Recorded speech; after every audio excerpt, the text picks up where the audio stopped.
Hei te taone mohia tia nei ko murupara, rohe ki ngā iwi o te ika whenua, te rā karoka hina atura ko ngā mahi tope rākau, kei ngā ngahe renui o Aotearoa. Ka mauria mai ki konei, hei mau atu ki te wāpu, a whakawhiti atu ki rā wāhi. O tētahi o taua hunga, he tamatoa no te ao Māori, e whakahaere nei i tāna tira mahi. He rōpu nui, ako te maho rātau, he Māori. He rangatira ia ki ana kaimahi, he kai hautū i roto i tēnei tū āhuatanga. Ko ia rā ko te kai whakahaere, te manatia, o tōna kamupene e mohio tia whānui tiana ki te motu o KFL, Kajavala Forestry Limited. Ko ngā moko, tōku maunga, ko Waikare Tāeke, tōku awa, ko Ngāti Ruapani, tōku iwi, tōku ingoa, Jacob Kajavala. I nā te kai tā o ngā take kakawea e Jacob i roto i ana nei mahi. O tira he kamupene tēnei nā tōna whānau, a nā tana pāpā te mahi i te tuatahi.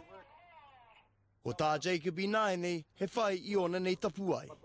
Kia riro mā nāno e whakanui e whakapakari ake, kia eke ki ngā manako nui a ngā iwi o tēnei te ao hou. Ahakoa tēnei tū mahi ka pā ki ngā mahi rākau. Hei tā Jacob ko te mea nui ke, ko te tiaki i ana kaimahi. Kia eke i rātau ngā mahi katoa, kia puta ngā painga ki ngā iwi e hia tiana ki ngā rawa o te ngahere.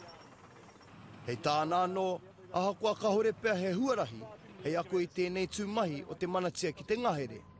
Mā te whai i ngā tohu mātauranga o te kai Pākihi, ka māma ake te mahi.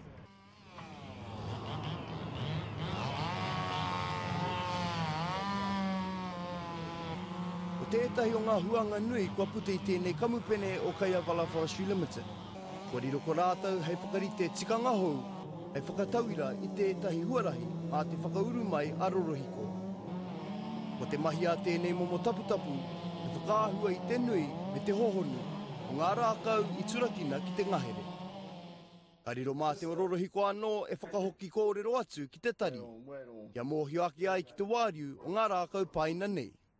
I nā rā te miharo ki ngā mahi nganui kua oti nei a Jacob Kajavala me tōna kamupene o KFL. E ki atu i te iwa te kaupai heneti o ana kaimahi, he Māori. Success comes from a job well done. Irrespective of how big or small your task is in front of you, do that one thing well and know that good things come from it.